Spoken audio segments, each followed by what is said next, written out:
Hey, what is going on, everybody, and welcome to the College Info Geek Podcast, the internet's best resource for getting ahead as a student, but a terrible resource for learning how to be a better robot, because me and my co-host here, Martin, are both bona fide 100% human beings.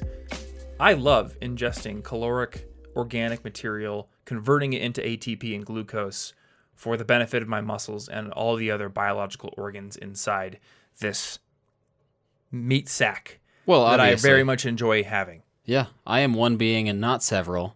Yes, that too. We're both singular human entities. So Cell membranes anybody out there wanting to learn how to become a fun. robot and join the Robot Overlord Uprising, this is not the resource for you. I'm very sorry. Anyway, what's up? I'm just chilling, drinking some chai. Drinking some... You know I what thought it it was is? chocolate milk at first. I ain't drinking no chocolate milk. I'm drinking chai. Why aren't you It says drinking classic right on there. Is chocolate milk a classic? chocolate milk? No. Wait, but this is... Oh, it's the cashew milk one. Yeah. Have we figured out what the best dairy alternative is? That depends on the situation in which you're using it. I could do a whole episode on this. Go ahead. I'm just kidding. All right, I'm this just is kidding. the episode. Here we Just go. kidding. Well, we've got oat, almond, rice, flax, cashew, pea protein based. I could go on. That's half the list maybe of what I've That's tried. half? I've tried a lot. I thought you were going to run out after pea protein. No. Like, what else is there? I've had hazelnut milk once. Okay. That was real cool. So kind of like any nut, you can probably I've make heard of a peanut milk milk, out of not it. tried it. Probably harder to find. I imagine But yeah, it you just could do tastes like anything. drinking peanut I've butter. also not seen, you could do it with any nut or grain, basically. So, I mean, I could make pistachio milk. But for the same reason that I don't see pistachio butter, I don't think I'll see that. And the reason I'm assuming is that it would be very expensive. How about garlic bread So- milk? Garlic bread is not a grain or a nut or a seed. It's it is basically a garlic grain. bread. However, you could in fact use the very same method. You could boil some garlic bread in water, Okay. and then what we're going to do is now we got it all loosened up. We're going to put it in a blender.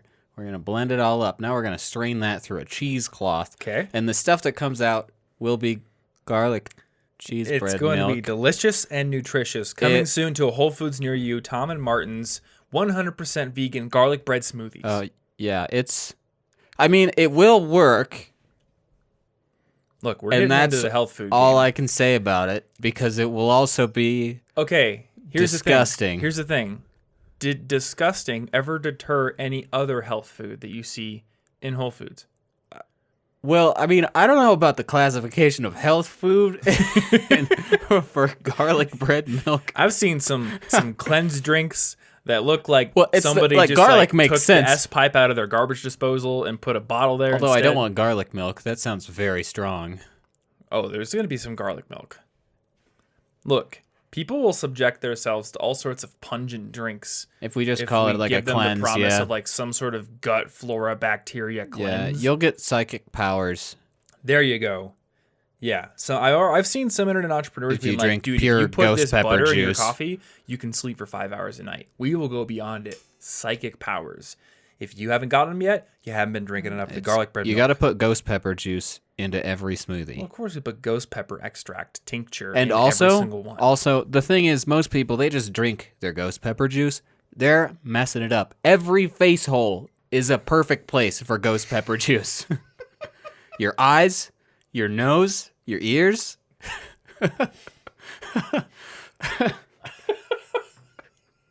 Tom's gonna die now. Oh my god. Also, I think you might die if you were to put ghost pepper juice in every one of your face holes.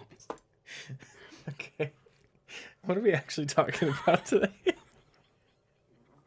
That's a good point. This is a podcast. Anyway, we're talking about productivity advice that goes wrong. Not at all. Much like my advice about ghost pepper juice. I don't know. That was a sounds segue. That's all I got. I think that sounds like a wonderful idea. Okay, so people have seen me do a video on this already. It's going out this afternoon as we record this, so I don't know what the title is. Yeah. Because there may be some workshopping, but something along the lines of 3 pieces of productivity advice that are actually bad. And I think the common thread between the ones I talked about in my video, and all the ones we're going to talk about here.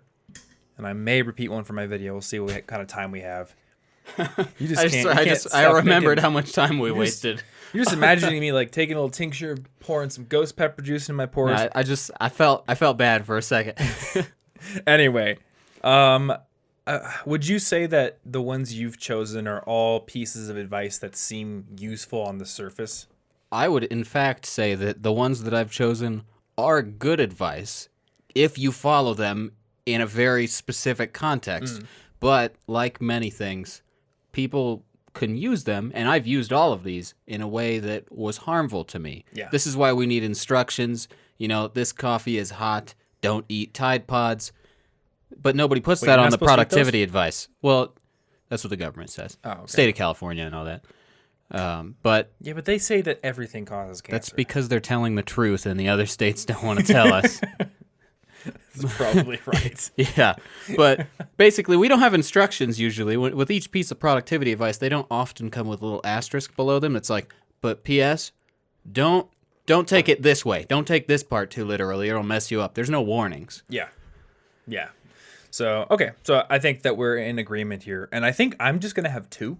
Okay. And you got 3, I think? Yeah, I got 3. So for people who haven't seen my video yet, the ones I talked about in my video were you're the product of the 5 people you spend the most time around, which I think we've talked about on this show before.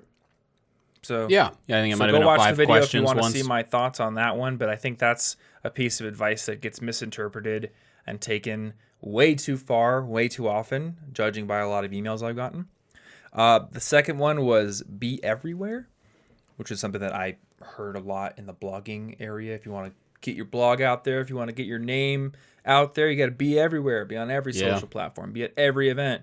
Again, something that if taken to a restrained degree can be useful, but can also distract you. And then the other one was focus on your strengths, ignore your weaknesses. Yep. Which I think we touched on. That was also pretty well maybe in a 5 recent questions one. too. Yeah, we were talking about Yeah. how like a lot of things that seem to be weaknesses are often just hard to learn. Yeah. Like, oh man, one of my weaknesses is spinning plates. I tried it for an hour. I couldn't get the plate to spin. It's a weakness of mine. Not cut out for it. Yeah. It's like, it's actually kind of a hard thing to do. Maybe start with like a frisbee or something. So I've got 2. You've got 3. Therefore, you should go first. All right. By the law of math and logic. I don't want to break math law. Yeah, Intergalactic don't wanna break math that. law is very serious. Space cops will show up, 'Kay, high so- five, and de-veganize us. No. They can't take that from me. First one here is, winners never quit, Tom. They keep going. They do stuff. And see, the thing is, this makes sense in the right context. You got to keep working at your goals, even when you fail. Yeah. Push through failure and setbacks, but in a situation where it makes sense. Because for me, what this did was it caused me to feel tremendous amounts of guilt anytime I wanted to quit something for perfectly legitimate reasons. And I would try to juggle everything for the rest of my life. And I know we talked about this before. Like every time you pick up a new habit or a hobby or something, you're like, okay, how am I going to fit this into the framework of the next several decades of my existence? How am I? So, and this is extra problematic for me because I like languages, which are kind of a lifelong skill and pursuit. So I'm just like, okay, I'm really interested in this, but this is too much. And I felt terrible when I didn't take Chinese and German again in school. And I felt terrible quitting my language blog when I no longer had the hand health to type very well. And I didn't really have a lot to talk about because I was busy recovering, not living the languagey experiences that I would have had to talk about. Right. And same thing when I quit posting daily on Instagram during winter of last year because, well, I like photographing nature and winter killed most of it. And then I was pushing myself so hard to keep posting daily. And then one day, the Instagram thing, for whatever reason, I cannot get it under any amount of settings or tweaking to not overly compress an image that's mostly blue. So it messed up one image, and I was like, but that was today's image. I don't have any other image. I have nothing. And then I got super frustrated when I could have just been like, it's winter. I'm not going to post daily. Well, I do think you forgot one thing. Could use the invert button in Photoshop. Yeah, but I don't Takes edit. the blue I don't right edit, out of there. I don't edit my photos though. Yeah, I totally get it. I remember seeing this illustration once where it was like a miner who had dug this miles-long tunnel, and then little speech bubbles. They're like, I'm gonna quit, and like a foot more digging would get to this giant treasure-filled room. Yeah. And it's supposed to be inspirational. Like, oh man, the breakthrough could be just around the corner. Yeah, it could, but it could also literally not exist. Like if I just start digging in my backyard for gold, I'm probably never going to find any. And all the, motivational quotes and aphorisms in the world aren't going to change that. Yeah, they're just gonna keep you. You're just going for a goal that doesn't make any sense. Mm-hmm. You're wasting time that could have gone toward a good goal. Yeah. So I guess what we always have to remember is that there are no guarantees in life when you're trying to be successful. I mean, as hard as we try to set up things with guarantees, like the more unique you want your story to be, the less guarantees are going to be. So all these aphorisms are just advice based on past experience. And just like stock investing, past performance does not indicate future performance in many cases. And what we have to remind ourselves of all the time is that the people who have won and become successful, when they give out advice, they're giving out advice from a position of survivor bias. Yeah. Yeah, you don't hear the same advice from the people who didn't win, so therefore you have no idea how statistically relevant that advice even Yeah, like Thomas is. Edison is like, I haven't failed, I've just found 200 ways that don't work. And he's probably had like 500 contemporaries who found 1,000 ways that don't work and died in poverty. Yeah, they just know. they never found the good one, so they don't get to sound fancy talking about the failures. And it doesn't mean they should have never tried, but it's equally likely that you will, or I don't want to say equally likely, who knows, but you could quit one thing because you think it's not going to pan out and try something else, and then you could be successful there. And you could easily have somebody who is very successful having done that, and they could make a valid point that, hey, this wasn't panning out, so I tried something else, and now I'm successful. Therefore, you should quit things that don't seem to pan out. Yeah. In either case, it's super easy to take it too far. Yeah. So I think bottom line, go listen to the dip episode. Yeah, that's exactly 202. how to really decide when to quit stuff. How do you know the numbers for all this stuff? I don't know. I don't It's have good- any. good I don't with have any numbers. idea how you do that. Good with calculation. That's why I'm good at laundering money for the mob in Gotham City. All right. I mean, that's a job. People need to do that job. Somebody's got to do it. If someone's got to do it, I think and someone's got to kidnap me from a building in China. that sounds right. Sounds accurate. All right, so my first one. Yeah, Always think positively. you're making me feel negative right now with that advice. And this is one that I think I take too far. This is one of my big problems, and I've got friends who tell me, like, you like everyone. You like everyone too much. You're never cynical. And for a long time, that was a point of pride for me. And I think to a degree it still is. But I guess the counterpoint that I want to bring up here is that if everyone always thinks positively, then there's never, like, no one is around to be that boy who tells the emperor he's wearing no clothes. Yeah.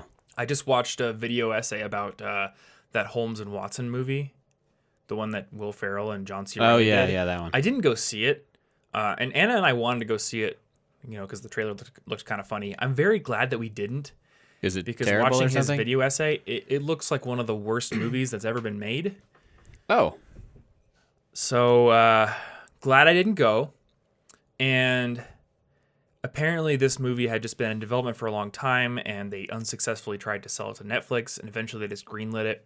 And I think there's a lot of projects like this where everyone kind of knows that what they're working on is a piece of crap, but everyone's trying to look on the bright side, and they're trying to be positive because nobody likes a negative Nancy. And when you have a giant group of people like this, and you don't have that super cynical person to be like, actually, this is garbage, we should just can it. Then a lot of times we keep investing resources into something that is mediocre or that just sucks, yeah. and we waste time. Lots of sunk cost fallacy happen. Mm-hmm. And then, So, yeah, I think for a long time I used to kind of resent people who were cynical and negative about things, and now I realize that, like, they're a needed counterbalance, because the people who have, like, the excited puppy dog outlook on life only see the good aspects of things. and they will often overlook the negative aspects or overlook the flaws. Yeah, it's a good thing to be able to see the positive and to be forgiving of flaws and understanding, but just ignoring them is not really the right way to go about it. And this goes beyond things and projects. This also extends to yourself. If you have this mantra of always look on the positive side of life, and again, I think this is something that is, 95% good advice to follow. But if you're always trying to follow it, then you become one of those people who buries their problems, never confronts You them. mean as in they become literally a serial killer and have to bury their problems after they bottled them up for too long? Possibly that, or they eventually just become depressed. Yeah, first that it's was what I was thinking. Oh, no. First, it's a figurative burying of their problems. And then later, after they've gone over the edge, it's a literal burying. I guess that could happen too. Yep. But Don't think too positively or you'll be a murderer. I guess that could be the moral of the story. I don't think it is. That's nothing. This But is no, I nothing, mean, isn't like, it? this is another thing I've experienced where I don't know, I've always had this, like, try to be as positive as possible outlook on life. And then when I hit difficulties, I'll just be like, I can work through that. It's not an issue. And I think that's the big thing is, like, you tell yourself that's not an issue. Or I'm strong enough to work through that myself. Don't need to worry about it. And then you don't realize, like, you get yourself to a point where it's become a toxic part of your life or it's hurting you more than you think. Yeah. And that like, I'm strong enough, that's a tough one because that's just you're like, I'm just being confident. I'm believing in myself. That's a good thing. Yeah. Yeah. Never do it. Mm-hmm. A good movie that communicates this lesson very, very well is Inside Out. Yeah. That is a good movie. It's like that development from childlike joy all the time, suppress all negative emotions, to eventually maturing and realizing that, considering both of them is a better outlook on life. Yeah. Makes you more mature and makes you better able to accurately assess the things that are going on. Yeah. All right, what's your next one? My second is pretty much the opposite of this. Focus on one thing. It's the opposite of my previous one. But focus on just one thing because, you'll get way better at it. You can become a master at one thing really, really fast compared to trying to be a master at several things. Essentialism and all that stuff. So I believe this advice still, but I took it overly literally for a while. And so I struggled for a long time trying to convince myself I had to give up things that I cared about when I didn't want to give them up. Yeah. I was like some of the languages, I was like, you have to give up one or two of them. Which ones are you going to do? So I'd pick one to theoretically give up. Weeks later, I'd change my mind because I'd hear a French word somewhere and I'd be like, but I miss it. I want it back. Neglecting to take note that I don't really care if I become a master speaker at that. It's about fun. So I was trying so hard to focus on one thing. I was taking away things that brought me joy for no apparent reason. And basically, it doesn't have to be applied literally. It shouldn't be applied necessarily to hobbies. I can still give a deep focus to things if I do it more or less sequentially. I could focus on French one month, Spanish the next month, read a bunch of books the next month, and still like all of these things. Because basically combined with the not wanting to quit, I would think I have to focus full 100% focus on each thing I want to focus on at all times.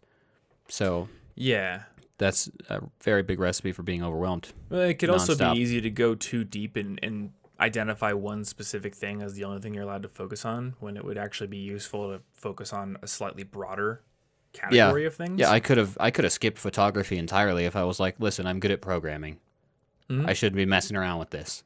Yeah, I mean, like, so let's take the example of playing the guitar. The guitar is an instrument, but instrument is a categorization, or if you want to, what's the word for it? It's a reductionist concept. So reductionism essentially means that we have defined specific configurations of things like atoms and then given them a name, like they're grouping a name. Like this mug right here is really a configuration of billions or trillions of atoms, and I could break it down into any number of reductionist concepts. The handle, Break it down. the rim, the bottom of the mug. Or I could make it more simple. I could say this is the mug. Or I could make things even more simple. This is the room. No matter what's in it, it's just the room. So let's take that as like let's go back to the guitar, I guess. Like guitar is an instrument, and we often tell ourselves like, oh, if you want to be the master at guitar, you must only play the guitar. Why don't we go further and say, if you want to be the master at playing scales, you must only ever play scales. If you're playing chords, That's true. You're ruining messing up. yourself. You could be the best scaler ever. Now, we would look at an example like that and say that's ridiculous. Clearly, you need to be able to play chords because, and I think it's because we have all these historical examples of what great guitarists look like. If you want to play like this, then these are the things you need to learn. Well, what makes the guitar so different from the violin? Other than the reductionist goalposts that we have set up for ourselves. They're actually pretty similar. Violin doesn't have frets, but you still got to learn fingering. You got to learn your different scales and everything. It's pretty similar left-hand experience. And why is the experience of playing with the right hand, which is quite different than the guitar, so different that you shouldn't focus on both? You know, and there's actually a pretty good example here. I would argue that the greatest guitarist who has ever lived, if you go look at all the online debates and you go watch some videos, the most talented and technically proficient guitarist that I've ever seen is a guy named Sean Lane, who died pretty early, sadly. The funny thing about Sean Lane is that he didn't consider himself a guitarist first. He considered himself a pianist first. And he was equally good at piano. And most of the people who knew him said like he's the best piano player I've ever seen in my life, too. So, I don't know. I'm always fascinated about these examples of people who are insanely good at one thing, but then they're also insanely good at something else. Yeah, there's a lot of overlap between skills. And if you take essentialism too literally, you will ignore that. And you'll also ignore that sometimes having phases in life is a healthy part of growth and exploration. You can't possibly know what to focus on if I'm like, I've already committed to programming 5 years ago. It's all I have. Yeah. Yeah, and who knows? Maybe going out and doing something else would make you a better programmer. Yeah. Going out and figure skating made me a better skier. Immensely better skier. Can you think of any other people who are super good at multiple things? Because I've got two examples who pop into my head immediately. Like people we know personally? No, just or people. Like Da Vinci. Da Vinci was one for sure. Steve Martin comes to mind. He's a great actor, but also regarded as a very, very good bluegrass player. He's very I did not know that. renowned in the bluegrass world. And then because one of my favorite bands is Coheed and Cambria, Claudio Sanchez, great singer, great guitarist, great songwriter, also a great, I don't know about great, but also a very talented comic artist. Like the whole concept of the Coheed and Cambria band is based on this whole story that he came up with in his head, and like all the albums are concept albums except for one, and there are comic books to go along with them that he made. That's actually kind of interesting because I don't know how good he is, but originally Eminem wanted to be a comic artist, so he's really? actually a decent drawer, and he's like messed around with that, and you'd never know because it turns out the other thing that wasn't his original plan became the easily surpassing skill that brought him success. If he was just like, I'm only doing this and I'm not allowed to overlap. Or like Lady Gaga, awesome singer, also great at the piano. Yeah. Great at designing meat dresses. And great. Not many people are good at that, to be honest. I think we could take that a little further and say probably good at fashion design. Maybe that's not her main thing, but clearly I think there's some talent there as well. Great performer specifically, along with basically all sorts of stuff. Yeah, Lady Gaga's a pretty good example. No, I think a lot of people who are famous have taken, disparate interests that somehow converge or that share elements. Like with Steve Martin playing bluegrass and acting, there's an element of showmanship to both. So it's easy to say like, oh, he's great at these two things because they're both quite visible. But I would imagine there are countless examples of people who are renowned for one thing, but also really freaking good at something else, and just they don't talk about it much, or it's not something that's part of their public persona. Yeah. So, yeah, you don't have to focus on one thing. And I don't even think this breaks down to the whole argument about like balance and like whether you want to be somebody who has fun and having a fulfilling life or somebody who's great at one thing. Like I think you could be great at one thing, even world-renowned at one thing, but also have one or two other things that you do. Yeah, you don't literally need to only do that to be really good at something. Yeah. Take away the joy and you'll take away your ability to grow anyway, so it won't matter.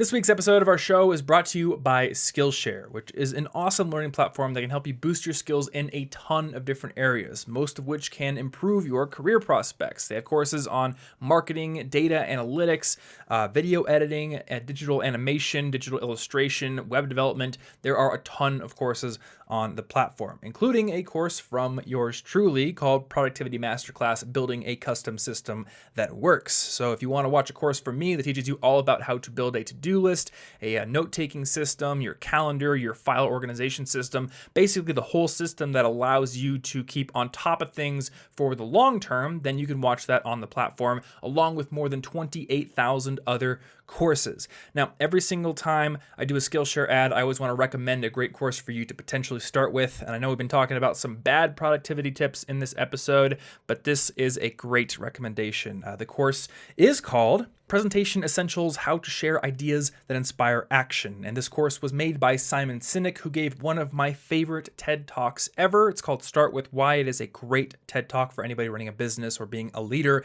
And he's also just a fantastic presenter. He knows how to craft a very captivating speech. So if you want to learn from who I think is one of the masters, then take Simon's course. And if you want to do that, well, number one, Skillshare is a very affordable platform. Their plans start at less than $10 a month.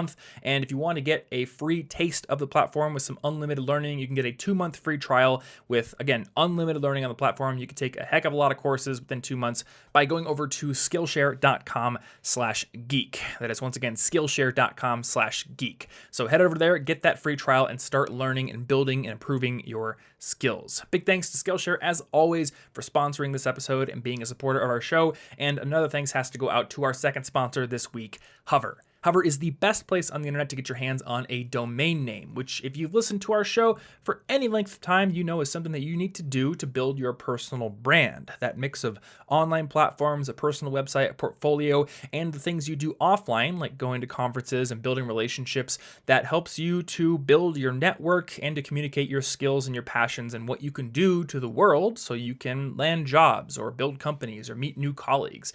And one essential step to building that brand is getting yourself a professional domain name. Mine is thomasjfrank.com. And what's yours again? I think yours is like a better pun. It's martinbay.me. Yeah, it's true. martinbay.me. I've also got a few others myself, like thomas.lol. It's a pretty good one.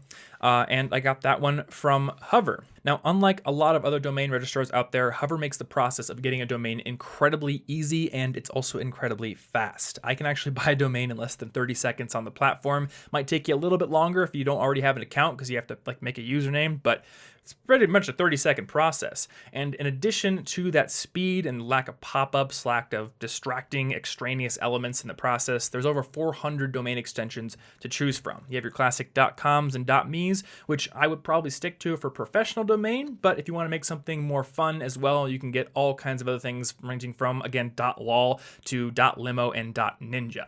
Plus, once you have your domain name, you can hook it up to whatever website builder you want with their Connect feature, ranging from Shopify to Squarespace. And if you want to get a professional email address as well, like thomas@collegeinfogeek.com, which is the one that I use, they have a professional email service that you can hook your domain up to as well. So if you want to get 10% off of your first purchase and lock down that professional domain name before somebody else takes it, then go over to hover.com/CIG. Once again, HOVER.com/CIG. And big thanks goes out to Hover, as always, for sponsoring our show and being a big supporter of what we do. Let's get back into it. All right. My second one is very simple. You can sleep when you're dead. That's fair, I guess.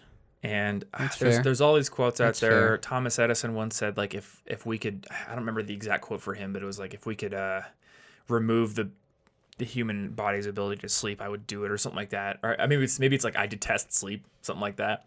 And then 50 Cent once said, sleep is for those people who are broke. That's fair. Like, there's a lot of anti-sleep rhetoric that goes around in popular culture, and I think there's a comparable amount of pushback, especially from like the productivity side of the internet, saying sleep is important. But even though there is, I still find it hard to get enough sleep. Like, I still prioritize everything else I want to do over getting enough sleep. Yeah, I did that last night. I checked off every box at the expense of sleep. Exactly. You set up your Habitica. Oh, okay, I can go to bed in a little bit. but after I get all this stuff done. Yeah, I know sleep's important, but it never becomes the priority. Mm-hmm. Yeah, and I still haven't found a way to get into my own head and make myself believe it to the degree that I truly act on it. I think it's because I don't like sleeping. I would rather, like, I guess I'm like Thomas Edison. If I could delete the requirement for it, I would. And some people I know love to sleep, and they'd be like, no, I'd just sleep all day if I could. But I don't want to sleep not all me. day. Being cozy all day, that's different. I'm awake to enjoy that. No, I want to be uncomfortable sometimes. You know, like climbing rocks. There's nothing cozy about climbing rocks, man. That's fair. But it's fun. I like it. But yeah, take your sleep seriously. You know, and you'll start to feel it when you get older. And I would imagine I have. If I don't get enough sleep now, I feel terrible. Well, I used to be able to like stay up all night. Yeah, when I was 19, 20, if I had to pull one all-nighter, I could get through it and feel pretty decent the next day. Now, if I did two, or I've only ever done one all-nighter, so I only have one data point here. But even the nights when I've done like 3 hours of sleep because of travel plans or something, I'm usually okay. Now it's a little bit tougher. And something that I read when I was 19 or 20 years old, and I can't remember the source, but it was from some health book. It was saying like the exercise and diet habits that you establish when you're in your late teens and early 20s are likely to be the pattern that you set for the rest of your life. And clearly there's all kinds of opportunities to change that, but people are habitual. And I think, 18, 19 through maybe like 23, 24 is where you're kind of getting established. These are your first 5 or 6 years on your own. So they lay the foundation. And despite what many very ambitious 20-year-olds like myself may think, you're not going to do like 5 years of incredibly hard work and then kind of scale back after that. You're probably going to keep going. Yeah, I think you're work used to habits it. Are also going to set a pattern for yourself unless you burn out at some point. So early on, make sleep a priority. Yeah, that's fair. I should probably fix that. Which I will say tomorrow, and I will probably say it again the next day. All right. But at some point, I might do it. Let's break it down. What causes you to stay up too late?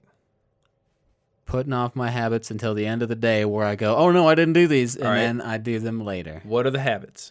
That depends every 2 weeks, What are the habits this 2 weeks? Well, yesterday, I think it was just reading. Okay. But I had put that off, so I was reading the whole thing. But it wasn't the worst thing in the world. Oh, also resetting the kitchen didn't work because Ashley was making cookies pretty late for a work thing. So that wasn't entirely my fault. But I was determined to make sure I still reset everything anyway. Yeah. Hopefully that's not a pattern, though. It shouldn't So be. maybe that's like the problem with most habit trackers and routines is like they Doesn't aren't tell you when to- flexible. Well, they aren't flexible for unforeseen circumstances. Like, oh, my girlfriend needs to use the kitchen. Maybe you could have reset the kitchen before she made cookies. And that way, like, you can say, okay, that's done. Well, I need it reset in the morning. Otherwise, it doesn't work well. Ah, that's true. And I am flexible about it sometimes. Yeah. But in this situation, I've been like, I got everything messed up while traveling. And I was like, I'm going to unmess things up by just, for this week's one, it's going to be perfect. I'm going to get all of them to get back on track. Okay. After that, we will see what happens. Really, the problem here is that habits, if you're building actual habits, a really strong way to make sure you do them is to say when you're going to do them so that you have a plan and so that you don't just at the end of the day say, oh God, I have 4 boxes I completely neglected. So I think if I had properly planned out when to do them and done them earlier on, wouldn't be an issue. Yeah. So maybe like right in the morning or something. The one I got to do is I got to set up something that'll block YouTube after a certain hour. I think I need to put Freedom back on my computer. Yeah, I was like fine without it for a while, but then yesterday I saw like this 43-minute film essay my YouTube suggested, and it was like 10:15. I'm like, I'll just watch a little bit of it. But because Lindsay Ellis is an amazing creator, I watched the entire video. You did that to yourself. I did that to myself, absolutely. Look what you did. I didn't do that. No, you didn't. Yes, all my habits were done, but except for getting to bed on time. Yeah. So clearly, it's like the junk food thing. Like, you just got to remove it from your environment. Okay, make the computer shut off at a certain hour. Yeah. Wait. Yeah. So, oh, that's your second one. That was my Right, second one. so I got a third You got one. one more, right? One more. Be goal-oriented and or productive. This isn't specific advice, Okay. but if taken too literally and too far, it can be hurtful. Basically, goals are fantastic, but sometimes I focus too much on them, and then I'm living in the future, and I think that I'm going to feel so accomplished at this random marker, Yeah. at this point in my life, at this accomplishment, and I'm constantly dissatisfied with me now, because me now, I'm not there. I'm not at the right place. Mm-hmm. I'm failing until I've hit this success mark. I'm not good enough until I've hit this goal. And I never get to enjoy the present, even though the present is all that I have, even when I have accomplished the thing. And I'll probably, at that point, set a new goal that says, actually, you still weren't good enough until you hit this secret new marker. You see, the fact that you succeeded at this goal means it wasn't hard enough. Yeah. It was an easy goal in retrospect. I can't believe you even thought that was hard. Do this harder version. And so Your brain loves to move the goalposts. yeah, like it becomes unimpressive immediately. You know, at first when I was doing the Instagram daily post, and I started out with a 30-day challenge just to kind of mess around and start putting photos out there. Yeah.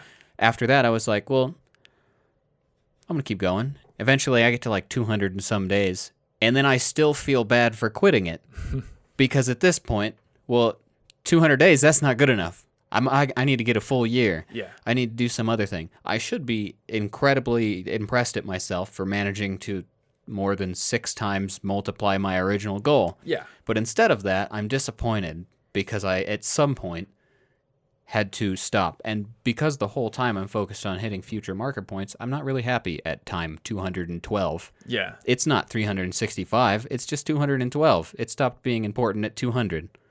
And would you say that when you move the goalposts, you don't move them by a linear amount? It's more like a, what's the word for it? Like x to the power of 2. Can't think of it. Exponential, Yeah, logarithmic numbers. Either one. Some yeah, sort of like a numbery, logarithmic or exponential amount. sort of thing. Yeah. It's usually like, so 30 day, right? But after that, it's got to be 100. After that, it's got to be 200, then 500, then like Yeah. 1,000. Like each one feels like the next step Mm-hmm. because Yeah, you're not like, oh, I'm going to do 500. Okay, 600. yeah, once I get to like 200, 300 doesn't matter as much as 500. It's not as impressive to me. It doesn't matter. Yeah. But So the it funny thing keeps- is, like, it you keeps haven't like gained, doubling or more. You haven't gained any additional ability to put out photos faster because it's still every day. Yeah, yeah. So, So, like- I can't do I can't do any better. I'm just saying, okay, I'm not happy until 2021 Yeah. when I finally hit 1,000. Yeah, like the only quality that you can pride yourself on is that I stuck it out for a longer period of time this time, Yeah. arbitrarily. Yeah, it doesn't really mean anything. And when I'm so focused on being productive, getting stuff done, even if it's just like a work thing, and I'm like, I haven't gotten that done yet because this week did unexpected things. I should have gotten it done, or my finances aren't where I want. So then I'll spend every evening thinking, I need to be doing this. Even if I'm not really accomplishing anything, I'm just sitting there feeling guilty about it. I'm not hanging out with friends. I'm not reading. I'm not doing something useful. I'm too focused on my life will be better once this box in my head is checked off. Yeah. And that takes away all the joy that that box could ever bring me. I think there has to be some sacrifice to be successful, but it can't be all the sacrifice. Yeah, it's you know, Like I look back at taking a college, little too far. and I remember, you probably remember this, but especially before you were at Iowa State with us, I would be in the dorm like working on my blog while everyone else is hanging out. Yeah. And they'd make fun of me for it. Very happy I did that. But I still remember having a lot of time hanging out with friends. Like, it wasn't like I sacrificed literally every moment of friendship and hanging out with people to do work. It's just that I sacrificed more than everyone else would have. Yeah, sacrificing some free time is a perfectly reasonable way to work toward a goal. But once it gets to the point where the goal kind of, if you let it consume you, Yeah. and it becomes sort of a negative thing, that's no good. Now, maybe it does consume you temporarily, and it's a great thing. That can happen. I've been inspired and done 12-hour coding sprints at once and Yeah. not slept. You know, that sprint was 7 p.m. to 7 a.m. to finish a project. And sometimes that's okay. That was great. I was consumed by it, but in a joyful way, in a like, I'm going to do this, I'm actually making progress way, not in a I'm not good enough until it's done way. Yeah. It's all about the angle at which you approach the problem. Mm-hmm. Yeah, so I'm reading this book called, it's called Black Edge, and it's about insider trading and Wall Street and hedge funds, and it's a very Tom book. But one of the people that is sort of talked about in the book is this, I think he's like a psychiatrist or somebody who is pretty well known. He was from Michigan. He had all these accolades. He was on all these boards as a professor, had all this research. And he was in his 80s. And the book just kept hammering the point that he had been really successful, but he was also very isolated because he was complete workaholic. So family relations had kind of broken down, didn't really talk to his sons anymore, basically just worked. And I just kind of got this reminder that, we can be as successful as we want to be, but do we really want to be 80 years old with all this success, but nobody around to share it with or to be happy around? Yeah. No, at least I don't. Yeah, and I've been at that point where I've been like, okay, I've got all these productivity things, and I've got all these habits and skills and things, and theoretically I would be proud of them. But at some point, if I'm not spending enough time with other people, I stop caring about myself because I'm not hanging out with other people. I feel happy as part of a community. Yeah. And as soon as I'm not, when I stop caring about myself, all these goals are like, well, yeah, who cares if I'm good at that? I don't care. Who cares if I'm good at anything? I don't care about me right now. So all the stuff I've been working on meant nothing because I didn't also have a community to go be happy with, even if it had nothing to do with what I was working on. Yeah. So one final thought I had here is going back to that idea of like the logarithmic expansion of your next goals. I think it might be more interesting, but still quite useful to your ultimate aim to set a different kind of goal. So maybe for photography, if you hit your 30 days, instead of saying like, all right, how about it's 100 days now? Maybe just like tackle a different dimension of photography that interests you. I'm going to try doing 7 photos with like this super macro lens that can do snowflake crystals or something like that. It's like way harder don't to just use. change the number, change the quality. Because that'll teach you a new skill. Yeah. So maybe for me, it's like, all right, it's not post a video every week. Now my goal is like, I want to do one video that's like totally animated, which I kind of want to do. Yeah, I and know it's, it'll take at a some long point time, the but- numbers just don't matter. Like if you're lifting weights and you're just like keep getting the number higher and higher and higher. At some point you got to be like, well, why? Why does it need to go higher at this point? Couldn't I be working on my tiny legs that I forgot to work on while I can now bench press 2,000 pounds? Friends don't let friends skip leg day, Martin. What if they're your enemies? Enemies do let their enemies skip leg day. That way, their legs are weak when you have to fight them. Yeah, all you got to do is trip them, and then all their big bulky arms, they're off balance. Bigger they are, the harder they fall. Especially when they're really top heavy, Yep. Yeah, but Think Arnold Schwarzenegger said that? Maybe. I'll hit him up and find out. He didn't skip leg day. He knows. He knows what's up. But yeah, find a different element of your goal and tackle that. I think that's going to make it fresh. Yeah. Then it won't become some terrible slog at number. So the problem is I didn't like winter photography very much. So then I was still trying to force the original goal, which with its context didn't make any sense. Yeah. Yeah, so maybe for next winter, you could do like, all right, well, what if I did landscape or something? Like there's all these cool mountains out there, and it's not daily. Maybe it's just like, I'm going to take one amazing mountain landscape picture in the snow. And I have time for that. And I don't got to worry about doing it in a 24-hour time period. Yeah. Yeah, I have some interesting ideas for freshening up my my video goals. Yeah? Yeah. Because, I mean, right now, like, subscriber count, it would be cool to hit 2 million, but it's not something that I'm, thinking about on a daily basis at all.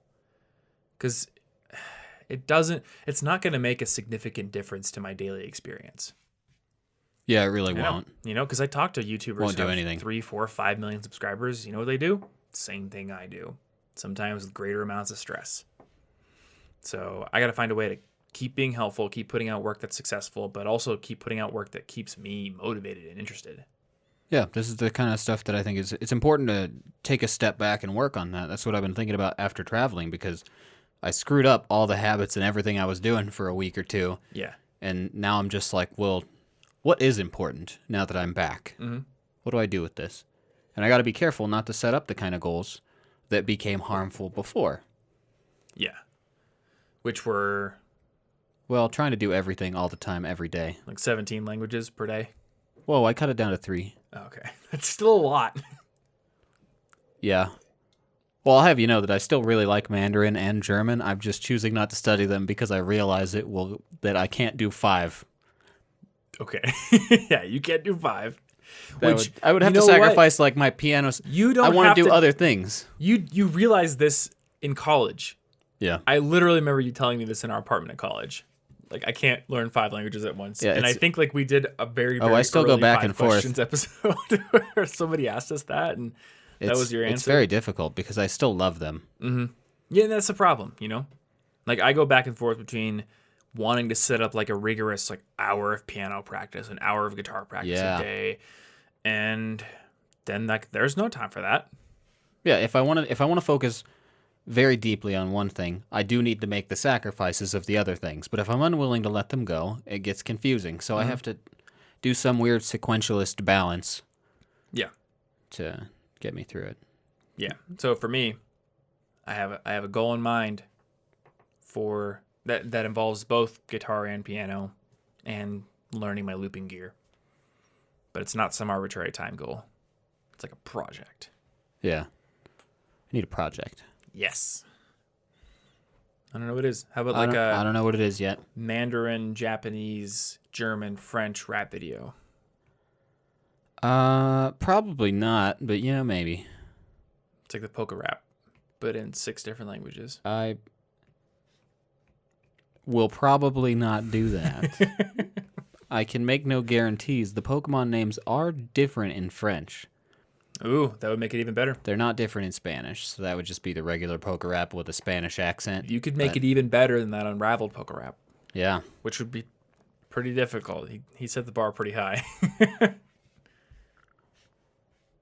I think I only know the name for Drifloon in French. I'll have to research a lot to make this project get off the ground. I'll work on it. Yep. All right, so those are our 5. And if people want to see 3 more and haven't seen my video, then you can go watch the video. Bam. Extra on the content. YouTube channel. Content upgrade. That's a DLC. That is. Or is upgrade. this the DLC? Depends on what you saw first. They probably saw the YouTube video. Probably. First. This is probably the DLC. This is always the DLC. But if it's not, you just remarket it. I have been thinking about like, getting to a point where we're ahead enough that like maybe every video could have a podcast That'd be that was ahead. sort of just going. What is ahead? like a few weeks ahead? I don't know what that means. I don't know that. I don't know I've what never means heard of either. that. That's ridiculous. But yeah, like I'm doing a video based on the Shallows, and doing a book discussion on the Shallows would be a very nice compliment to that. So Yeah. That would make sense. yeah, I'll read it tonight.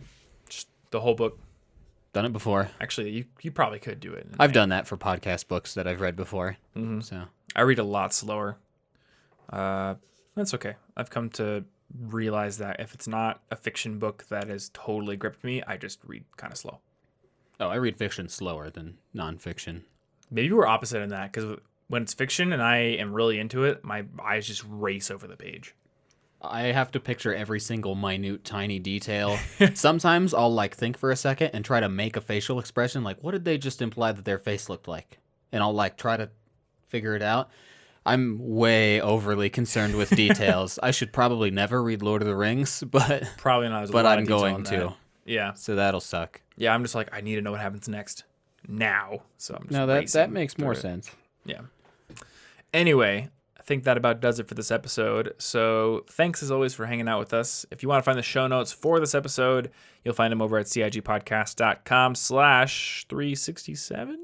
Three? Did 267. we just do another 2 years of podcasts and I didn't 267. notice because life is fast I now. did 100 episodes yesterday myself. If life is moving that fast, I'm very upset. I've been avoiding 2 that feeling years. thus far. You're 30 now. I don't Sorry. tell me that. Anyway, cigpodcast.com/267 is where you'll find show notes. I think I mentioned a couple of things that we can link to. So check those out. Otherwise, cigpodcast.com with no slashes, no numbers at the end, will take you to our main podcast page where you can subscribe on Spotify, YouTube, Google Play, or Google Podcasts it is now, and then Apple Podcasts. And if you want to support this show, a couple of great ways to do it. Number one, just share it with a friend. Maybe send them your favorite episode. Or go over to Apple Podcasts and give us a rating and review. Both are very helpful. But as always, we appreciate that you're just hanging out and listening as well. So thanks so much for doing that, and we'll see you in next week's episode. Thank you.